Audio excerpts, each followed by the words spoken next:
Eu sou o Matheus e eu vou explicar para vocês a função par. A função ela vai ser par quando f de menos x for igual a f de x. Então eu trouxe aqui uma função pra gente, f de x igual a x ao quadrado menos 3. Eu quero descobrir quanto é que vale o f de 3. E eu estou dizendo que uma função é par. Então a gente vai fazer assim agora, ó. F de 3 é igual a... Aqui no f de 3, esse aqui vale o x. Então na função a gente substitui esse x pelo número que a gente está procurando.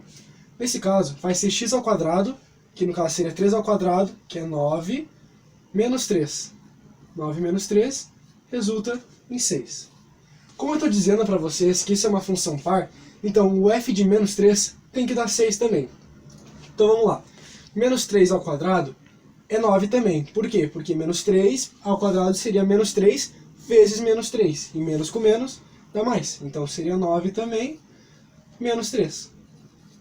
Isso resulta em 6. Então na função par a gente pode observar que os domínios, por mais que eles sejam um negativo e um positivo, eles sempre vão dar no mesmo resultado. Agora a gente vai ver isso num gráfico. Bom, no gráfico a gente pode observar aqui, ó, que a função par é simétrica em relação ao eixo y. O que isso quer dizer? Quer dizer que ela vai ser espelhada. Então se a gente tiver aqui no nosso eixo y, no nosso eixo x, no nosso eixo y, digamos que nós temos aqui um 5. E no nosso eixo x a gente tem um 3, por exemplo, a gente vai ter do outro lado o mesmo 5 e um menos 3, porque é espelhado. Do 0 até o 3 do lado direito foram 3 casas. Como ela é simétrica, para a esquerda vai ser a mesma coisa, vai ser 3 casas andadas. Então suponhamos que seja mais ou menos aqui, menos 3. O gráfico da função par vai ser a ligação do eixo y com o eixo x de um lado e simetricamente do outro lado também. Esse é o gráfico da função par. É importante a gente lembrar que a função ela vai ser par quando o expoente for par também, tá bom?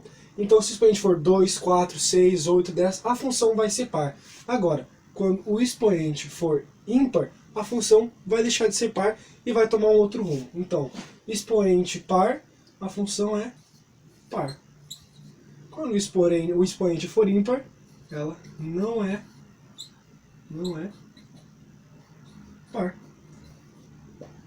Então, agora vamos falar um pouco sobre função ímpar. Vamos começar com a lei de formação para se ter uma função ímpar. Aqui a gente enxerga que f de menos x é igual a menos f de x. Ou seja, imagens opostas, que pode ser o y ou menos y, como tu quiser, que vão resultar em domínios opostos, que seriam menos x e x. Para ver isso aí, vou dar um exemplo aqui. A gente botou f de x, que é igual a x ao cubo, mais x. Então nós vamos botar f de 1, que fica mais simples assim, que seria 1 ao cubo, que é igual a 1, né? 1 vezes 1 vezes 1, mais 1. Isso aqui vai ser igual a 2, né? 1 mais 1, 2. Agora vamos trocar por f de menos 1. f de menos 1. Menos 1 vezes menos 1 é igual a 1. 1 vezes menos 1, menos 1. Menos 1, já que a gente trocou esse x agora para menos 1, né? Aqui, vai ser igual a menos 2. Já dando para ver que domínios opostos, o 1 e menos 1, resultaram em imagens opostas, o 2 e o menos 2. Vamos passar isso aqui para o gráfico. Vai ter o 1 e o 2, e o menos 1 e o menos 2. A gente consegue enxergar aqui que aparentemente, se olhar apenas para esses dois pontos, ele vai resultar em uma reta. Mas se trocarmos esses dois aqui por 2 e menos 2 os domínios aqui, nós vamos chegar em números que não vão dar para a gente uma reta. Então, como a gente bota no gráfico, a gente também consegue observar que eles são de uma função ímpar. Como vimos anteriormente, existem funções pares e funções ímpares, mas também existem aquelas funções que não se encaixam em nenhuma das duas, que são chamadas de função sem paridade, que é quando os domínios opostos resultam em imagens totalmente diferentes, que não são nem opostas uma da outra e nem iguais. Aqui eu vou estar dando o exemplo da função f de x igual a x ao cubo menos 1. E eu vou estar usando f como 3 e menos 3. Na primeira daí vamos ter 3 ao cubo menos 1, que daí vai ser 3 ao cubo é 27, 27 menos 1, 26. E na outra aqui vamos ter menos 3 ao cubo menos 1. Menos 3 ao cubo é menos 27. Menos 27 menos 1, vamos ter aqui 28. E que, como eu havia dito anteriormente, domínios opostos resultaram em imagens totalmente diferentes. Agora vamos usar outro exemplo aqui. Agora para a função a gente tem 2x ao cubo mais 2. E eu vou estar usando 2 e o menos 2. Que daí vai ficar aqui 2 vezes 2 ao cubo, que vai ser 8, mais 2. Que vai ser 16, vai dar 18. E aqui, usando menos 2, que deve ficar 2. Menos 2 ao cubo vai estar dando menos 8. Mais 2. Que vai ficar menos 16. Menos 16 mais 2, menos 14. E agora eu vou estar demonstrando esse exemplo em um gráfico. Então, como o William tinha falado antes, se nós pegamos o domínio 2 e menos 2, e nós estamos em imagens menos 14 e 18. Isso, se você for olhar, até parece uma função afim. Só que se tu for pegar outros domínios, como eu peguei aqui o 1, o 0,5, o menos 1, e o menos 2 e o menos 0,5. Eles me deram imagens que façam com que não fique uma reta. E que façam com que o gráfico, a reta do gráfico aqui vai percorrer mais ou menos isso aqui, como está demonstrado aqui. Agora vamos ver a parte de função par, ímpar e sem paridade dentro dos polinômios. Tá. Para eu conseguir explicar isso, eu vou usar 3 exemplos. Na primeira função, de f de x igual a x elevado na 12ª potência, mais x elevado na 9ª potência, mais x elevado na 10ª potência. Podemos observar que o 12 é um número par, o 9 é o ímpar e o 10 é o número par. Quando a gente tem uma função em que os números que estão sendo elevados não são nem todos pares e nem todos ímpares, a gente diz que isso aqui é uma função sem paridade.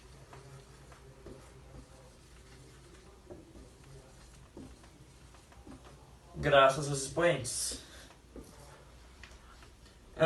No exemplo de baixo, a gente vai ver que f de x igual a x na 1, não está aparecendo, mas está aqui, 1, mais x ao cubo, mais x elevado na 19ª potência. Aqui a gente consegue ver que todos os x estão sendo elevados por números ímpares. E daí esse é um número ímpar. Como já foi falado, graças aos expoentes. E no de baixo, x elevado ao quadrado, x mais x elevado na 4ª potência, mais x elevado na 6ª potência. Aqui a gente consegue observar que todos os números sendo elevados são pares. Então essa aqui é uma função par. Bom, agora vamos para um exercício. A função f de x igual a 5x ao quadrado mais 1 é uma função par, ímpar ou sem paridade? Tá, vamos começar trocando por f de 2, tá? F de 2 igual a 5 vezes 2 vezes 2, 4, mais 1. Isso aqui vai dar 21, né? Já que 5 vezes 4 é igual a 20, 20 mais 1, 21. Agora vamos trocar por f de menos 2. Já que é o oposto de 2, né? 5 vezes menos 2 vezes menos 2, dando a multiplicação em sinais iguais, dá positivo. Então vai ser 4 mais 1 igual a de cima, 21. Com isso aqui a gente consegue observar que domínios opostos resultaram em imagens iguais. E a função que possui essa característica é a função par.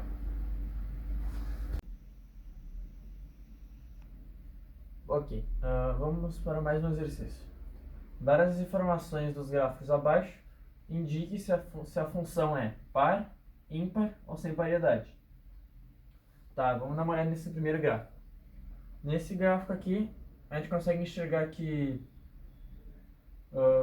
ele possui, no segunda casa da imagem, ele tem um domínio 1, e quando ele está negativo, o menos 1, ele possui o menos 2 como imagem.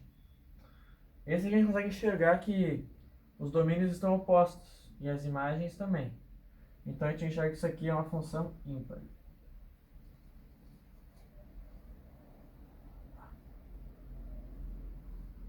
Nesse segundo aqui, a gente consegue ver que eles estão opostos, os seus domínios estão opostos, possuindo a mesma imagem. Então a gente consegue deduzir que isso aqui seria uma função par. E esse outro aqui, os seus domínios não estão opostos, já que se eu juntar aqui esse número aqui, o que provavelmente seria o menos 1, juntando aqui, eu não terei uma imagem oposta a ela ou uma imagem igual a domínios opostos. Então a gente consegue concluir que isso aqui é uma função sem paridade.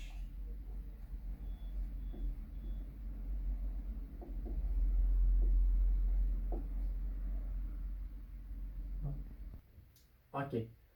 Agora vamos fazer mais um exemplo.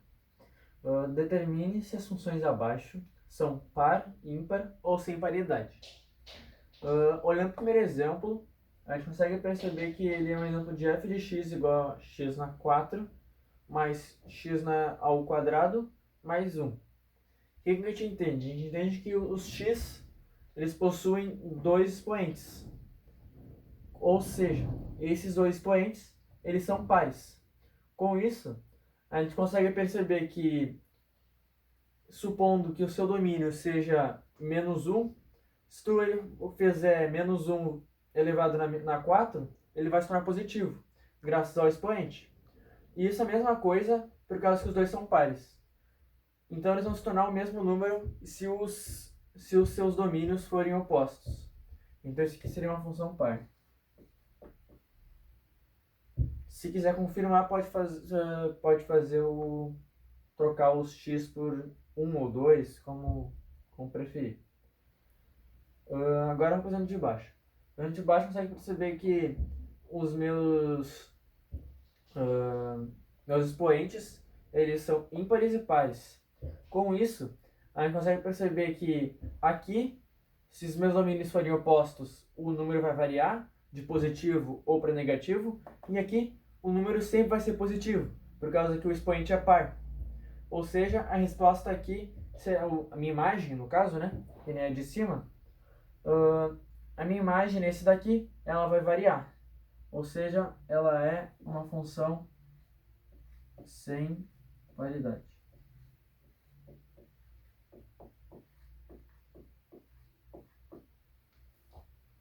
Agora olhando o exemplo de baixo. No exemplo de baixo a gente consegue perceber que o x elevado na 3 ele tem um expoente ímpar.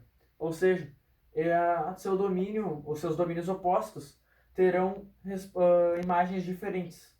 Isso graças ao meu expoente aqui. Então ele vai ser uma função ímpar.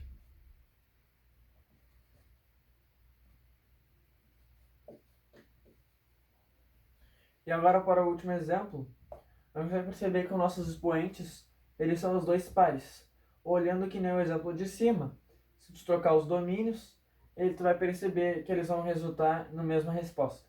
Tudo graças ao expoente par. Então, esse aqui é mais uma função par. Opa.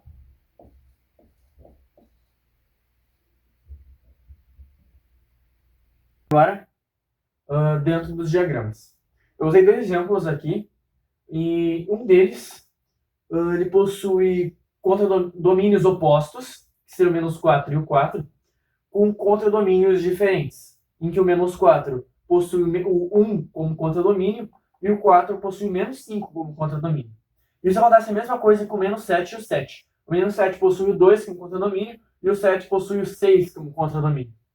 Então, a gente pode afirmar que essa função aqui vai ser uma função sem paridade, já que os domínios opostos não possuem contradomínios iguais ou contradomínios opostos, tá? Então é uma função sem paridade.